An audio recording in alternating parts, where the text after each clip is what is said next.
and happy 2025. We are a few months late. However, we haven't done a hell of a lot this year that really justified a YouTube video until now. Things have been quite busy. There's been a couple of changes, and we just haven't really focused on this sort of content, on this platform rather. But nonetheless, we're going on a nice little trip this long weekend. We are heading to one of our favourite places in the Drakensberg, Cobham campsite, and tomorrow we'll be going up Sani Pass.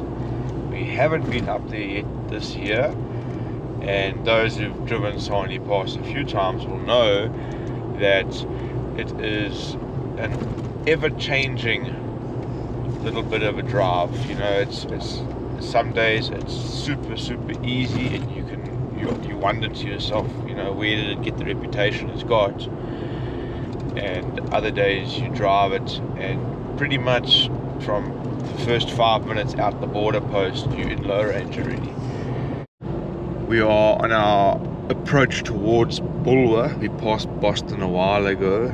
The sun is rising. Sunrise was scheduled for about 1 minute past 6 this morning, and it's just gone 12 minutes past. So you're getting that beautiful golden glow. Approaching the mountains. It is going to be a magic day. Can't wait to get there and set up. And hopefully it's nice and hot so we can go and have a swim in that icy cold Follela River. Right, so for those who haven't been here before, you will essentially follow your GPS all the way to Underberg. Once you arrive in the town of Underberg, you're going to turn right. Well, if you're coming from the direction we did, you'll turn right onto the road towards Harmful, and you're going to proceed down that road for a few kilometers, and eventually you will see a very faded, dilapidated sign saying Cobham to your left. Again, if you've come the direction we have. Now that road is called the D7. It's a gravel road, as you can see. It is about 14 kilometers or so long, and at the moment it's in probably one of the better conditions we've seen it. I do still recommend taking it easy. Like us, if you're towing, it can be quite brutal on whatever you're towing, but this is, again, probably the nicest we've seen this road in a few years. It's been graded, it's had some crusher dropped on it. I recall before, I'm talking pre-COVID, so like 2018, 2019, we used to come out here, and I tell you, if you could do 10, 12, 15 k's an hour on this road, it was a lot. It was really bad. But yeah, look how beautiful this place is. Just have a look here.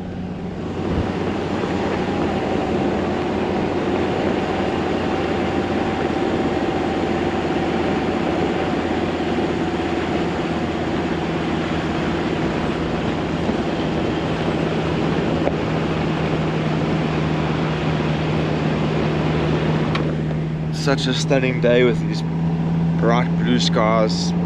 Check the mountains in the background there. I'm looking forward to this. Cobham is one of those sites where you can book, but you don't have to. In all the years we've been coming here, we just arrive and hope for the best. They aren't always very full. I mean, we came unannounced over Easter and New Year's previously, and there's been no major issues. We've just arrived and kind of been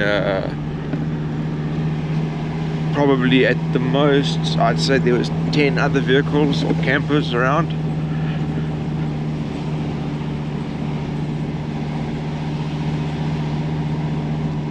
Little bit of warning. Again, if you use this YouTube video as some sort of guide as to come through here, if you see this stretch of road we're on now, if it's raining, and it has been raining for a few days, as it does here through the summer months, you will struggle to get up here if you're towing. It gets quite boggy, quite muddy, and very slippery. We've had some good sport coming up here in the rain before.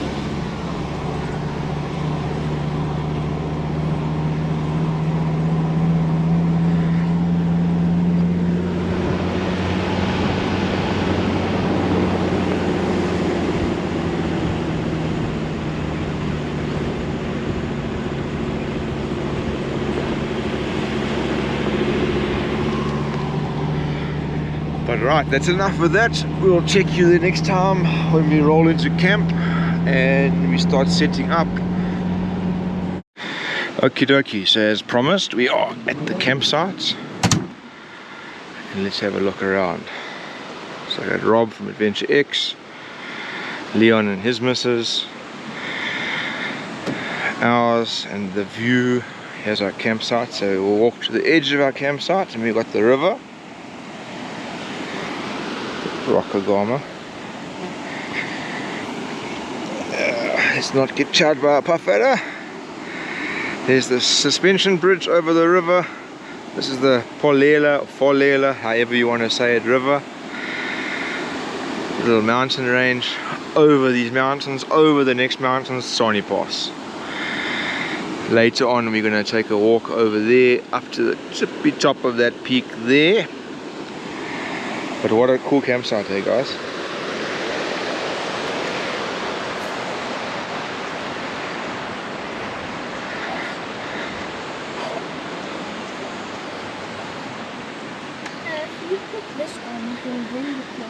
When do you put the car off and then the control? So when you want to put it off, it doesn't matter, but when you put it on first, you put the control in the car. Okay. So switching, you can put it off in any, you can put it off in any order you want. Only when you put it on so they can bind, that's what matters. So we have a little fire section there we're going to use for frying later. The ablutions are up and behind us, quite a distance away. Let's have a look. Yes, is the car one off? Yeah. Slowly, softly. Let's take a look here. Yes. Well done. No worries, my boy. I'll pack him up for you. Okay. Okay. All right. So where were we? Sorry, youngster came along. Let's have a quick look at what we've changed. So there has been some subtle changes here. Our fridge hasn't changed. It's still the big 95 litre. But what has changed, and I hope you're going to be able to hear me with the river, is our setup here in the back. So that DC is an Orion 30 amp. It's a TR Smart. I'm sure you can all read it. That used to be on the bottom underneath the cupboard attached to my wooden battery box, which had my 230 amp hour Adventure X battery in. Now that's been repositioned adjacent to, you'll see just on this side here is the MPPT. That's a 20 amp Victron unit, and all of that cabling runs down, ties in with the inverter cabling, goes underneath, down and into the bus bars. They are hidden. What's very new is this 306 amp hour Adventure X slim battery that runs against the side of the vehicle there. It's mounted to the bin, to the base and to the sides. This aluminium pole you see as a brace, because obviously with a 2.5 kilowatt inverter, or 2500 watts rather, you've got some weight now with all the stuff attached to the gullwing box, and it's only held on by 4 little screws, or 5 screws rather. So that we've changed the setup there. So we've got more power, we're able to go further for longer. Yeah, it's a much cleaner, neater setup than what we had.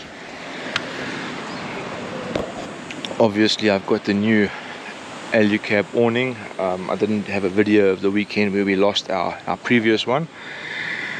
We got caught in a very bad storm and this awning just disintegrated and snapped. The main pole here, it sort of ripped all the rivets out. That pole got bent. Yeah, it was quite a nightmare. So luckily we got that sorted out. There's the new one. Our jet stream is still the same. Rob's just fitted the custom Leisure Tech. I think it's a BCR1. Yes, BCR1. It is their version of a camper, all-in-one camper. So they're busy with a little shakedown trip now just to see what they want to change. But that is the current temporary board they've put on to see whether it works for them. Little runaway sausage. So lunch is quick and simple. Hot dogs in the jet boil. Hot dogs. For the young fella though, we've got some pizza on its way. and it's a absolute cracker of a day. The clouds are coming over. You'll remember from a bit earlier when we got here, there was no cloud build-up. They're popping over the mountain nicely now, so we'll have some afternoon shade. The solar is doing its job beautifully. We are almost able to offset our entire load. So currently I have a 95 litre fridge running, I have an air fryer running, I have the inverter running, which is charging the RC batteries for the Lighties RC car. Total draw about 35 amps, and I'm offsetting 20 of those amps with the solar. Happy days. Very, very happy with my setup. So here's my solar controller. Excuse my little magnet pigs. He sits here. That's my panel in. So if I need to quickly disconnect my panel, I can. But that is the only other connection besides direct to the bus bars, which are over here. Not bad at all. So that was 20 minutes in the Adventure X 12 volt air fryer. We could have done that while we were driving up Sani Pass. In fact, I think I might do that tomorrow. This is what I've built the car to do. That was the whole idea behind equipping my vehicle to look like this. So it fulfills the needs and wants of my lifestyle. Very, very happy at the moment. So we're going to do some waffles quickly. Little Mickey Mouse ones, because it's the only waffle machine we've got. And we'll run that normal 220 volt off of our inverter while it's still got a little bit of sunshine left to recharge for the evening.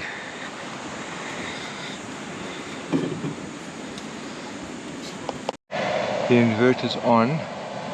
We're drawing 1120 watts. We've got our little setup operating here. This is getting nice and hot. And we have a look here. We're pulling 88 amps, and that will be subject to obviously whatever solar I'm getting, which is going to be almost 20 amps. So we're just drawing under 110 amps here with everything that's currently on, pulling out of the battery. So that's not too bad. I only have a 20 amp controller, so it's not going to get much better than what it is now at the moment. Oh no.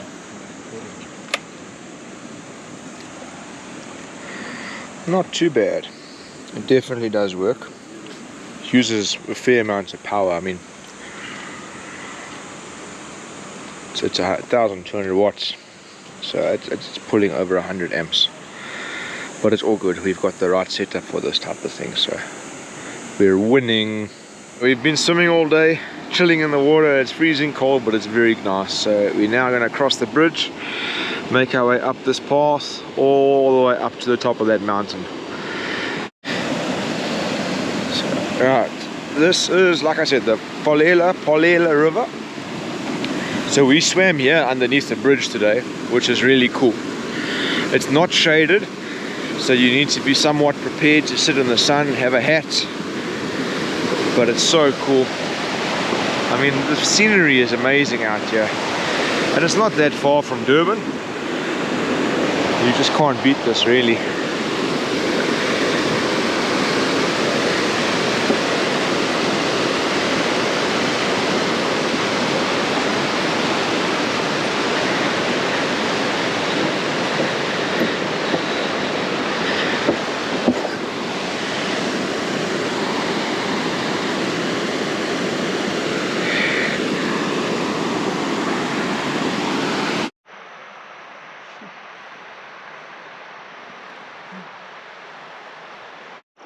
How nice is this? It's worth the walk.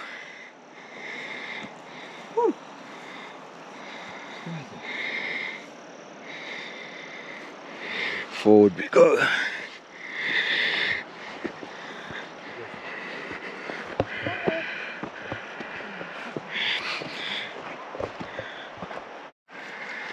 Stunning, stunning, stunning. Yeah. What do you guys think? Lekker. Amazing, huh? Told you. Sure. That's amazing. Told you. Short walk, short suffer, Short chocolate. plenty worth the effort.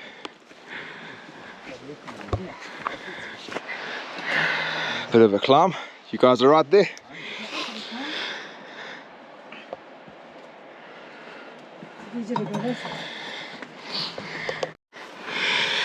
Panting like a monster, yeah, but that was a big climb. Yo. That's so cool. Okay, now that I've taken a few seconds to compose myself and I can breathe again, how's the view we have here? Don't miss your step.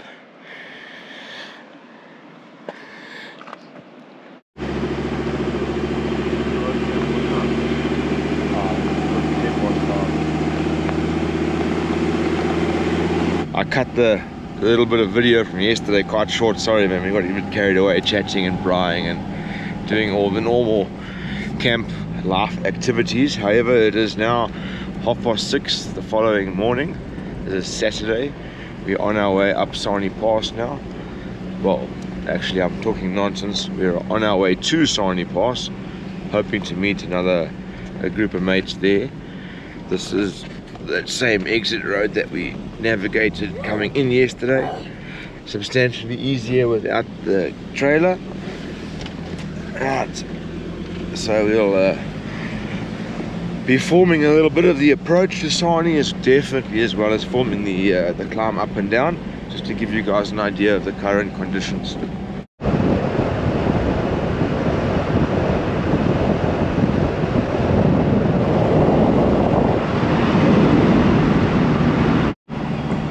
So we're still on this is the Sani, the name of this road that we're on now is the Sani Pass road, and this is the approach. You'll see we'll still get further ahead past a lot of the resorts here, heading into the South African side of the border, and then we climb up the pass, then we get to the Lesotho side at the top of the pass. One of the most hotly debated and contested statements that I've come across posting on social media about Sani Pass and similar things is the fact that half the people say Sani Pass belongs to Lesotho, half the people say it belongs to South Africa. This area forms part of the Drakensberg World Heritage Sites, and it is one of the most beautiful sections of KwaZulu-Natal. Mind the speed bumps.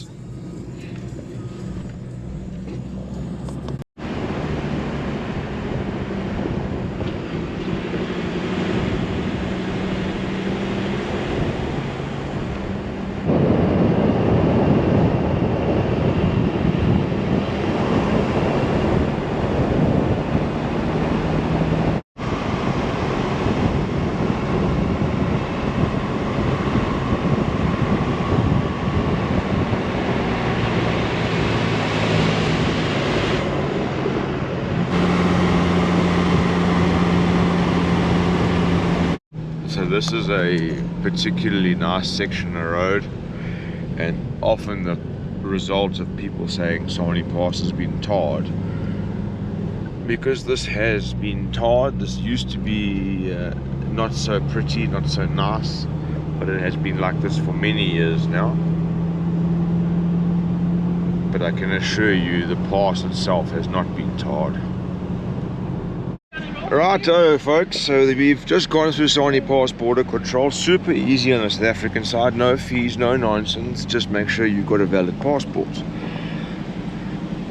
As you can see, this is the start of Sani Pass. It's not tarred, it is a gravel road, and the weather conditions are fabulous. If you just wait a few seconds, you'll see we'll start to climb towards that middle of those two peaks there. So this is the first time since I've had my rooftop tent that I've come up Sani Pass, and I wasn't sure how the vehicle with the weight so high up. I mean, our rooftop tent is not light, guys. I'm sitting with a 90 kilo rooftop tent with a 20 kilo solar panel on the roof, but the rangers just eating. I mean, I'm not even taking the easy line, I'm picking the most difficult line I can, and it's just going. It's such a pleasant drive, honestly. Look how beautiful the scenery is.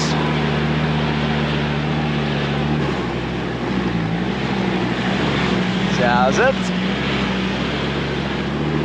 And off we go. So I've said it before and I'm going to say it again. In weather conditions like this, Sani Pass is no challenge. You need to have just half a brain between your ears so you don't drive off a cliff. But there is no difficulty driving the pass in dry conditions like this. Absolutely none. It's only dangerous when it's raining excessively or when there is snow and you cannot maintain proper traction. Don't always believe the things that people say about Sani Pass being this treacherous death trap of desolation and destruction. It's not. Yes, lots of people have lost their cars here, but it doesn't mean the pass is not drivable.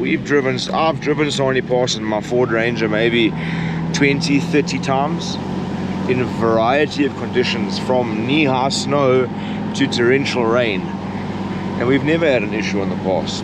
You just need to exercise common sense and skillful judgment and everything will be fine.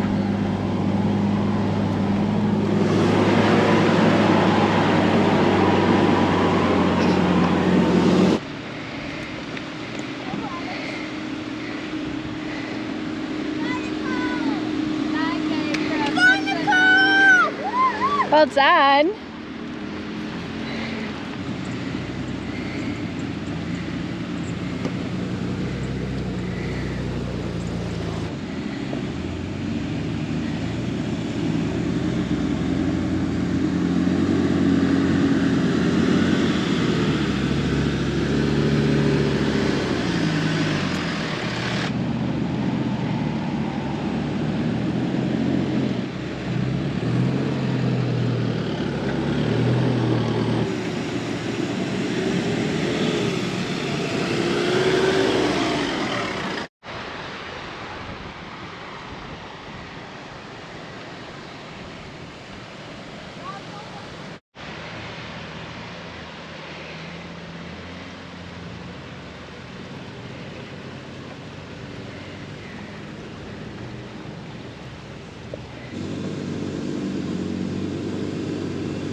It's such a crazy contrast when you come here in the middle of winter. This is completely frozen.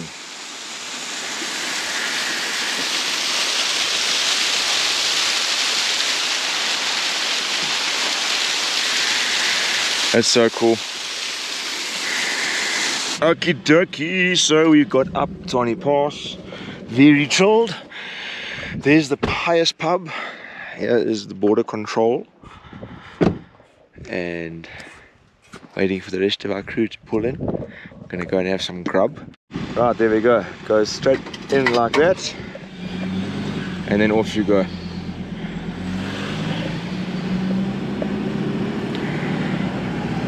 And off we go to the pub.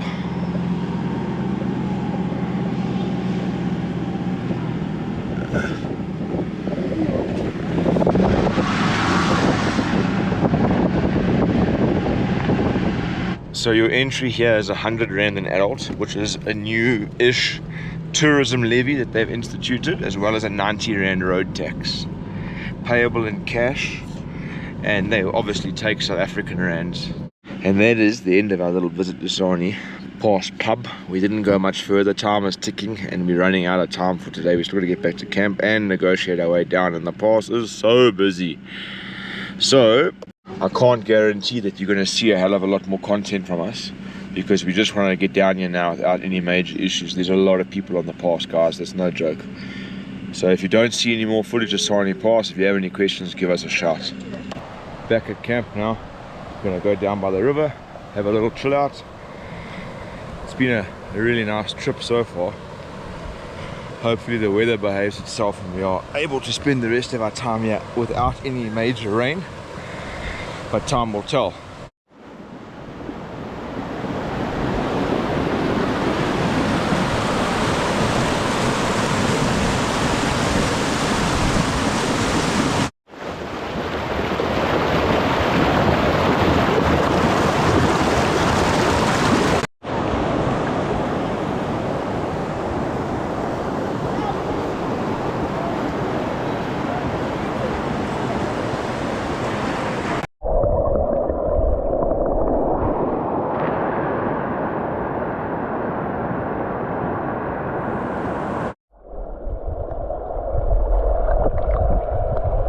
Uncle Rob and Alex have got the fire going, a proper fire after all the rain we've had.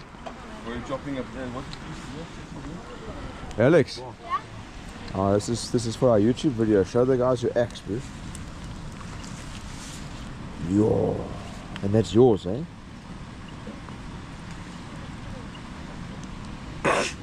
That's so cool, my guy. Oh yes, nice, eh? All right, be careful. What? Wow, that's a winning fire you made there, lad.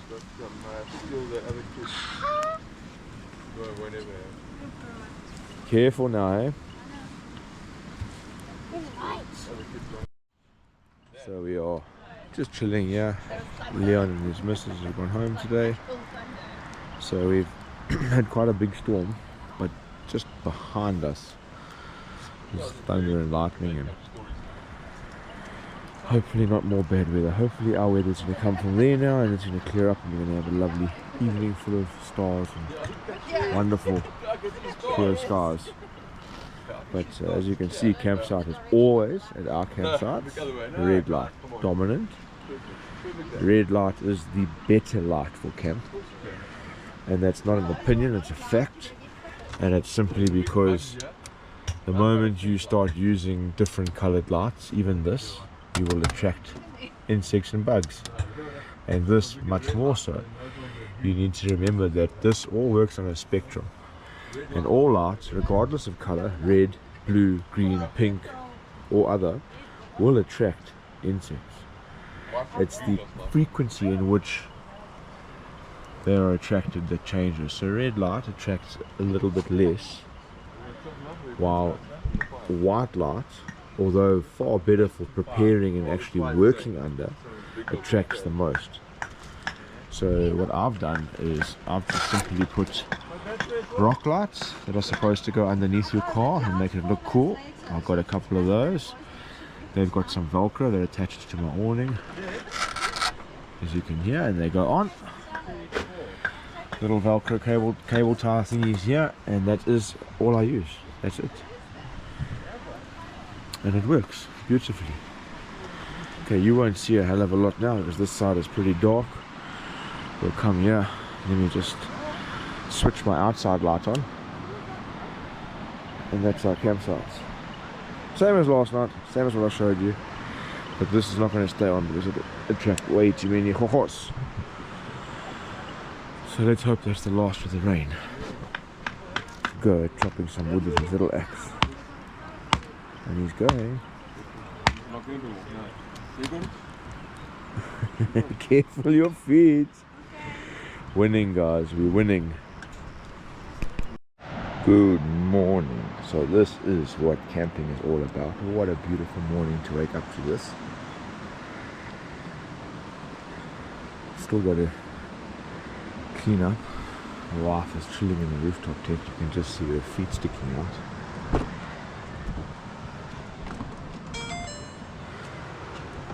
But this is why we go camping.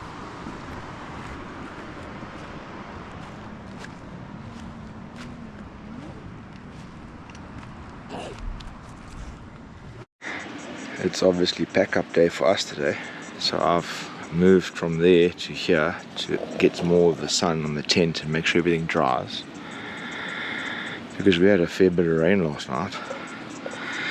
That one's in the sun nicely, and that will be the last thing we pack away, is that setup. But yeah, we're gonna get finished up here now and start moving things around. Right, so I'm back home now, and I completely forgot to finish this YouTube video. I need to apologize for the random and abrupt, just out of the blue, boom, it's gone.